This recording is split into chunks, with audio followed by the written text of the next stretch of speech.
Everyone following us in our social media page is going to be listening to this on 88.6 FM Radio Nuku'alofa. I've got the man himself, Mr. American Idol, Tongan's very own, Iam Tongi. Ian, before I start, it's a bit of a funny name in the beginning. Can you just explain it's definitely a nickname. It's definitely, eh? Yeah. Iam Tongi is my mom gave me a nickname. My real name is William Guy Tongi. And I got the nickname Iam because my mom, she didn't like how all the Williams out here in Tonga or that are Tongan, they just get the nickname like Pila or Ammi or Yummy. So or Will or Bill, all the nicknames. She wanted something different, so she just nicknamed me Iam. Ian, the next question I have, I know what we've seen with just your journey into American Idol and going to win it. But can you just start from the beginning? Do you remember the first time you sang a note, the first time you touched an instrument, and how did that make you feel? When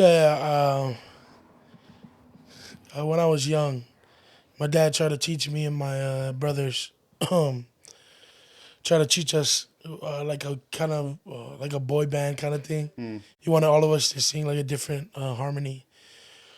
And I just remember that my dad, who he got so frustrated because my brothers couldn't sing, they couldn't like find a note, and I was the only one that could find the note. And my dad would always be like, how come you can't do it like Iam? He listens and he can do it. And I think from there, that's where it started, my love for music, yeah. And in 5th grade, I learned how to play the ukulele. I hated it though at first because my fingers were like blister and they'll bleed. And I told my dad that I know how to play the uke and sing, and he just laughed at me, and my family were laughing at me.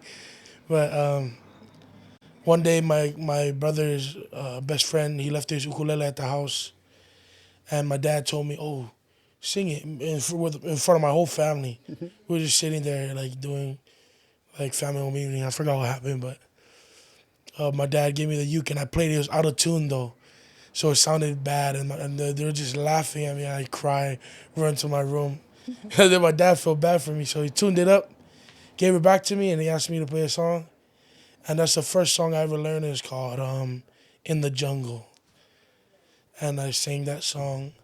And my dad, I don't know, he was very surprised, and that's when he started pushing me from 5th grade up to now. That push, Ian, it's definitely something that you'll probably always remember. The push from your dad. Was it the relationship that you had with your dad and the love that he has that he had for music? Would that be the draw card that you had Yeah, towards music and towards singing? because my dad, he was like a tough love kind of guy. You know how all the dads here are in Tonga, quiet. That's how my dad was. We wasn't quiet. Definitely wasn't quiet, but he always it was hard to like relate with him for me because I was a young kid. And not till later I couldn't relate to him, but I thought when I was younger the only way was through music because that's how him and my grandpa got along. They'll just sit there on the porch and just sing hymns, and I was like, oh, all right. And then I started learning Tongan songs, so and just all kind of songs that me and my dad would sing together.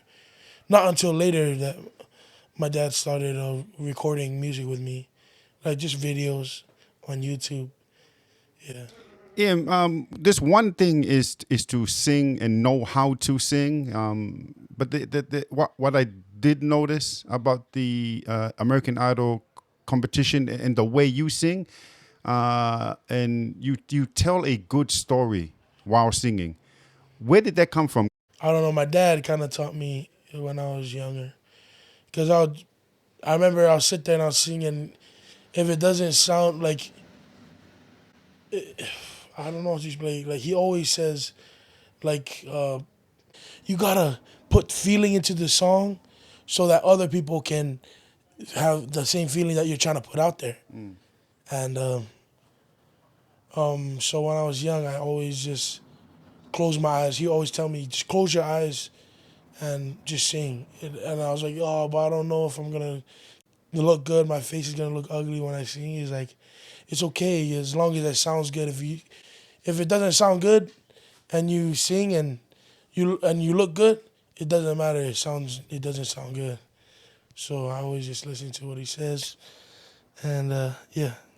I'm so sorry to remind you and or ask you about the next question I'm about to ask you, but it just seems that the relationship with your father, you might have it's what you accredit your talent, what you accredit the singing that you done in the American Idol competition. Just Yeah. take me back or take the people back to the moments where you lost your father. First, what you went through and what helped you out of it. I know it had to be music, but I'll let you explain. Um,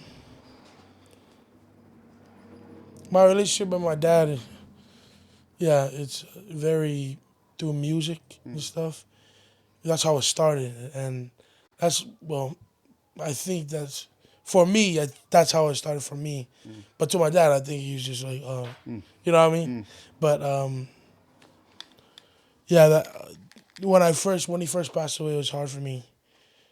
I just didn't want to do music anymore, so I just never touched my guitar for like I think a couple months, probably like two months. I never touched my guitar, and then I just never sang anything. But because when I was singing, I always say that like I can hear him.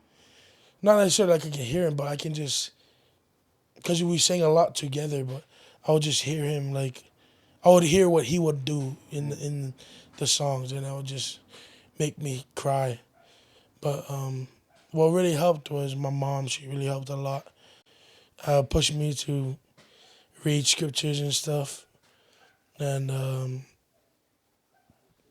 yeah, just turn to the Lord. I think was what mostly helped, and Idol. An idol. Yeah, that sounds weird, but American Idol really helped because it helped me talk about my dad more, helped me get like things I was holding in, get it out, and as you can tell in the show, I cried a lot, but yeah. American Idol has been on many seasons or many years. Simon Cowell's not even in the show anymore. Yeah. What made you audition? My mom signed me up. I auditioned the year prior to the year I won, and I never made it through. And this is my dad was still alive though when I first tried out, and they said I made it past the first online round. And this how it's what makes me like kind of happy because if my dad was alive right now, he would be like telling everyone, you know what I mean? Oh, you know my son, he won American Idol, all this stuff. Because when I made it past the first round on the online, because you have to do 3 rounds online before you go to the actual audition. I made it out through the first online round, and I told my dad, and my dad went out and told everyone, my son's in American Idol. I was like, dude. Then I never made it, and then he was like, you suck. No, I'm kidding, you never say that. But my mom signed me up again, and I didn't want to do it. That's when I was like, never want to do music anymore. And then my mom said, oh, just do it for me, do it for dad. And when she said that, I was like, kind of guilt tripping me to do it.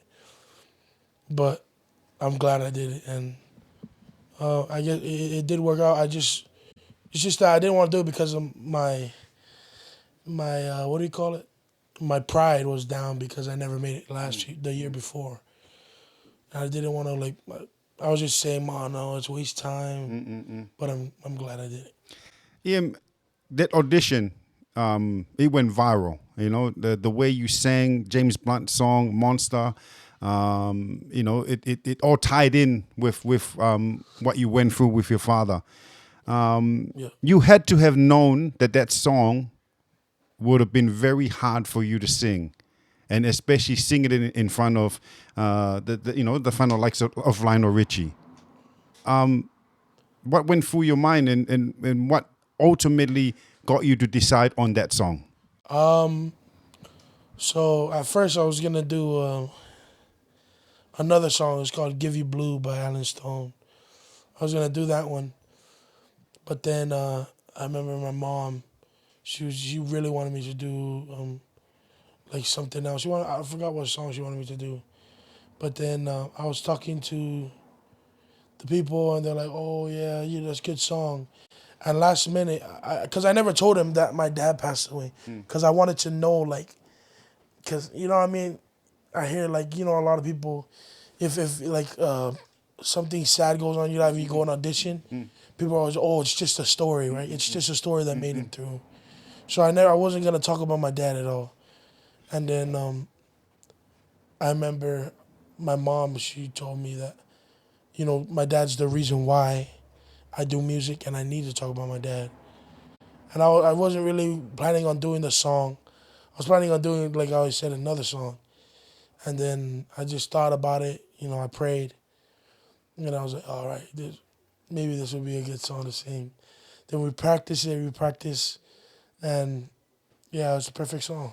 It was the perfect song, and Ian, getting it from audition and all the way to actually singing the song with James Blunt himself. Talk about that experience. Just a song that probably helped you for the times that you're going through, especially losing your father, to singing it with the artist himself. Yeah, that was really cool. I got to sing it with James Blunt, and he's a very cool guy, really cool guy, and yeah, he's a cool guy. Talk about the competition. There's a few seasons and a few winners in American Idol. Ian, and you see artists or you see individuals change. Throughout the competition, every level of the competition, they tend to change. Maybe a bit of it wants to change to get the votes, to change to please the judges, or whatever reasons why they have to change. But you stayed yourself. You stayed with that island vibe that we have, not just in Tonga but in Samoa and Fiji. You chose Korea Kai Cool Down song, a song that probably majority of America do not know, and you chose that for one of your final songs. And you had to know that there was a risk of doing that you'll probably be not voted in or be eliminated. Well, I honestly, it was kind of. I never really looked at it like that. I never thought about it like that until like the interviews, like where people said they don't know the song. I was like, huh? You know what I mean? Yeah. It was just weird. You sang a Spawn Breezy one that was amazing. Yeah. Yeah, it was like it's very weird that people. Well, growing up in Hawaii, you know what I mean. It's you hear all those songs and I thought that a lot of people knew those songs, but I apparently a lot of people didn't know those songs, and yeah, I just wanted to stay true. Kind of, I was supposed to do like I had another Kolohikai song in line instead of Cool Down, and then I ended up going with Cool Down, and I'm really glad I did because it's just staying true to myself. That's why they American Idol, a lot of times they wanted me to wear shoes and pants. I was like, nah, I can't wear that. You know what I mean? I gotta wear slippers. Yeah. Talking about slippers and what you wore, going through stylists had to be a new thing. Just talk about the whole experience in American Idol, getting people to do stuff that probably you weren't used to, and getting the superstar treatment, before ultimately winning the whole thing. Yeah, it was. I didn't like wearing any other clothes. I always just wanted to wear my black Pro Club, or just Pro Clubs in general, and my shorts and slippers every single time. And not until like later on in the show they were asking me like, "Oh, can you wear these pants, long pants?" You gotta evolve. Let's just say your style gotta evolve. I was like, it doesn't have to. She like right now, Yeah. look, I got a stain on my shirt. Yeah. You know, You know. I saw you trying to hide it before, but I knew you were just gonna say, nah. This is Oh me. yeah, This man. is me. I was trying to go like this. Yeah. But there's a stain on my shirt. That's how I am. Yeah. Ryan Seacrest announced that you are the winner for American Idol. Just talk about that. Just the jet, bright lights and stuff was falling all over you and all of that. Yeah, it was kind of weird because, man, it was very crazy because it was hard to remember. Like it's hard to remember like moments like because it's like so I don't know. For me, it was like so big of a moment that it's hard to remember it or like fully what happened. All I remember is that I went and things flew down from the thing. Yeah. The lights, I sang "Don't Let Go." The people ran on the stage and I just handed the mic. Well, that's what I remember from the video. Yeah.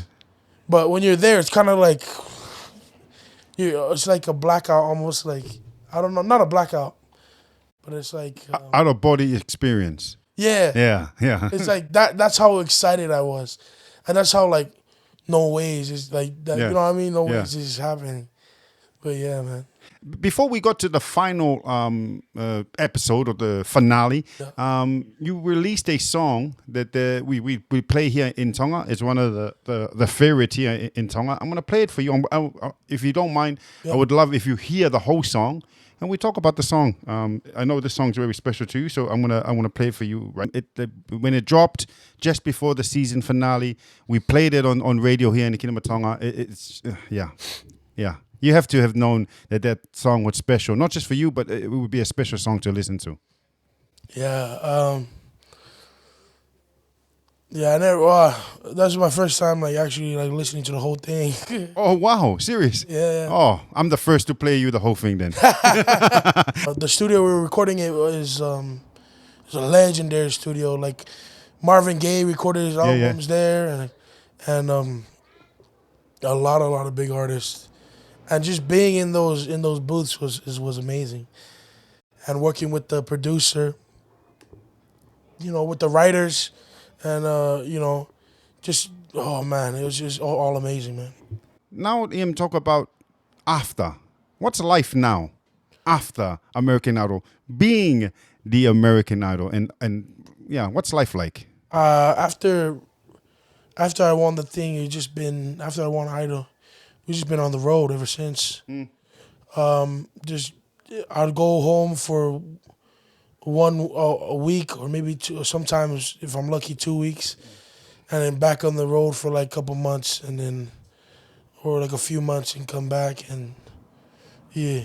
I did see an interview, one of the interviews, and you talk about performing live, and you talk about that's pretty much your happy place. Yeah. You love performing live. One thing I think you mentioned, one thing is to record songs, but for you to perform live, it's a given. You have to do it. Yeah, I just love singing, you know what I mean? Like I love singing live. Not necessarily like singing for a crowd, No. but like singing live. Yeah. You know what I mean?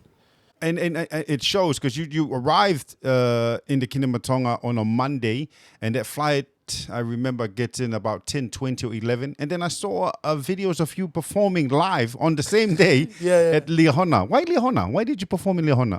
Just to let you know, a lot of people have been messaging the radio and claim that you are a Liahona alumni. You're a Liahona alumni. So just to let you know that without whether your answer that you went to Liahona or not, but you're already a alumni. Yeah, I graduated from Kahuku. So I graduated 2 times. Yeah. From Kahuku, and I graduated from Decatur in Washington. But not Liahona. Not Leona. I've never been to Tonga before. But why did you perform at Liahona? My mom and my dad graduated from Liahona, and I'm a member of the Church of Jesus Christ of Latter-day Saints, and yeah. Iam, I know you performed in New Zealand, and I know the reason why you're here in Tonga because you're in New Zealand. I was in New Zealand and I was in Australia, and I just thought maybe might as well just come to Tonga. Yeah, visit for a couple of days and How do you? Yeah. How's Tonga? Yeah, your impression of Tonga? It's good. It's it just reminds me of a lot of home. Yeah. My grandpa's brother, Li Fao, his name is Lifawa, 3-4. Yeah. I used to always go over to his house, and the smell, I don't know what plant it is, but that smell of the plant just reminds me of Hawaii when I walked into my grandpa's Nice. over here in Lotolangi. Yeah, it's beautiful. Ian, before we get you to how I end all my interviews, or we have a podcast called LALINOA, which this will be also aired out on. We always ask for advice, but before that, I want to play you a song, your latest song, and I want to ask you a question about that song after I play it. So we'll listen to it, and I have a question that only you could answer. Only you could answer. This is Waikiki. One question I have with this song is it why Kiki a girl's name, or is it Waikiki? Both. Both. So, yeah, it's both. It's talking about, the Waikiki, obviously the place in Hawaii, and also Waikiki, talking about a girl, like Waikiki, you know what I mean? So I got to play on words, and, the people I collabed with, they're geniuses, man. Those guys, like, switch it, and then, it's a really good song. Now coming back to what I mentioned before we end our conversation today, any advice? Our demographics that listen to us is youth, and you're obviously still youth. So any advice to your fellow youth here in Tonga, and anyone that's going to be watching or listening? Probably just do what you love, and just do what you love, and anything. I said this on my thing in Lehona. I talked to the kids. Said you can do anything in your life. Anything that you want, you can achieve if you really just put work into it. If you take every opportunity you can take, and like I know it's like a big thing with us Polynesians, like pride. You don't want to get embarrassed and all this stuff. And I feel like if you want to make it in life, you got to put all that aside. You know what I mean? And you just, like, for me, it was hard for me to put aside my pride as well, because I was too afraid of being looked at and being laughed at. But if you just get past that, you can do anything, and always keep going.